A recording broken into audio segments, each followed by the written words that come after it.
Welcome to the Idaho Victory Garden class presented by University of Idaho Extension. We are so excited to welcome you to this course, the first ever online version of Idaho Victory Garden.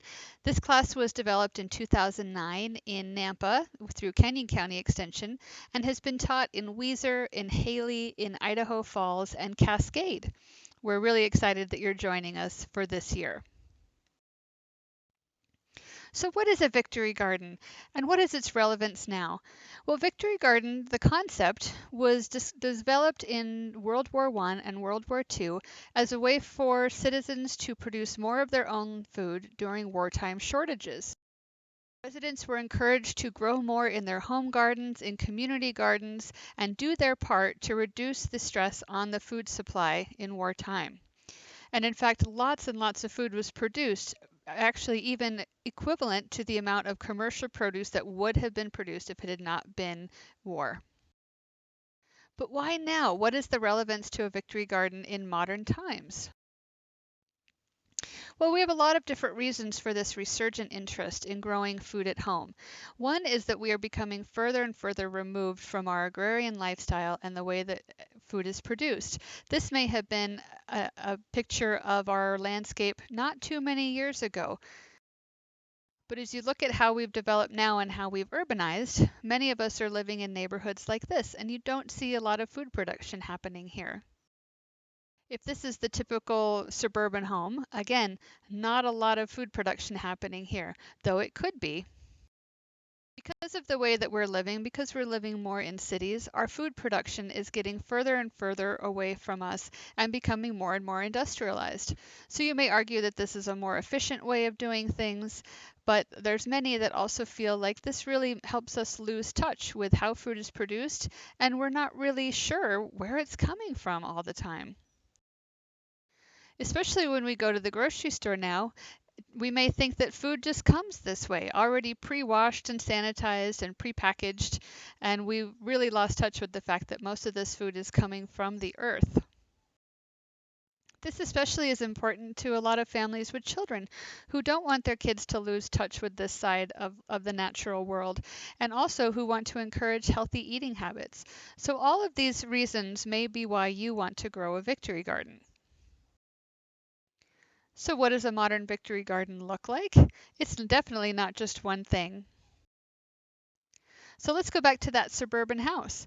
This is what the landscape may look like.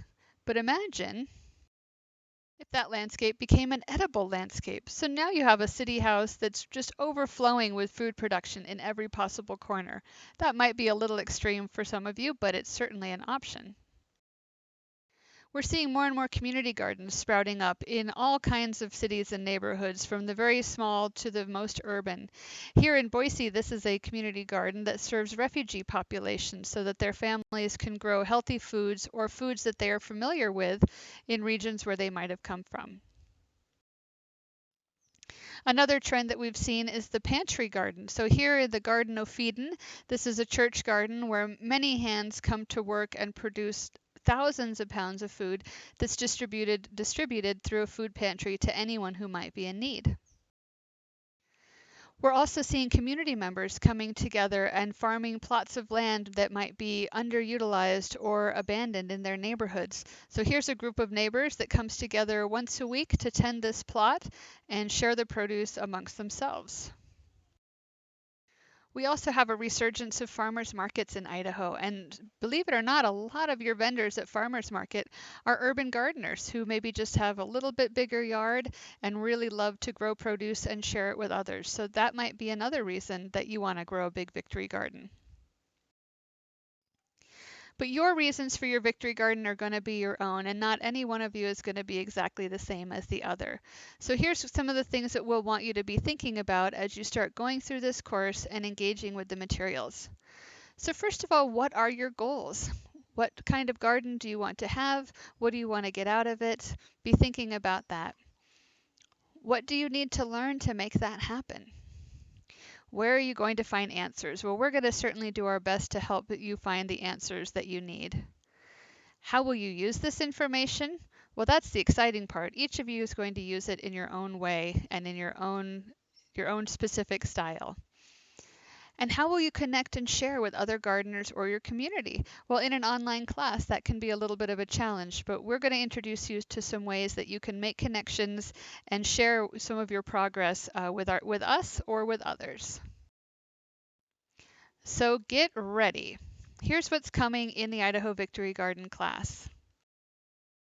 First of all, we're going to give you tips on how to grow. Now remember, this course is self-paced, so you go through the material in your own fashion when you have time, and there is no requirement for you to get through a certain part of the material at a certain time. You just do it whenever you can. So we're going to start by helping you figure out what your family likes to eat, how much they like to eat, and what does that mean in terms of the size of garden that you need. We're going to teach you how to do things like start your own seeds, which is an economical and exciting way to get your garden going. We're going to teach you how to plant your garden. So we're going to look at all different styles of gardens, from raised beds to containers. We're going to look at things like season extension to help you beat your climate. Many of you in Idaho have challenging climates, and we're going to try to help you make the most of it. We're also going to talk a little bit on how to manage some of those pesky insects, diseases, weeds, and other disorders that can really put a damper on your gardening efforts. These are squash bugs, by the way. And we're going to talk about harvesting. So when is the best time to harvest certain vegetables? How do you know when to plant so that you can harvest at the time you're going to want? How do we care for that produce once we've harvested it? How do we store it and keep it fresh? Talk about the seasonality of harvest and maybe even where to find things that you're not growing yourself. And this is everyone's favorite part of Victory Garden class, the eating. I'm going to share with you dozens of healthy recipes from soups and salads to main dishes, all utilizing your beautiful garden produce in new and exciting ways, and many of them very simple to make for those of you with limited time and maybe even those of you who are new to cooking. Here's a really yummy example of a pasta dish with whole wheat pasta and a fresh made pesto using greens other than basil and a few heirloom garden tomatoes just to get your appetite going.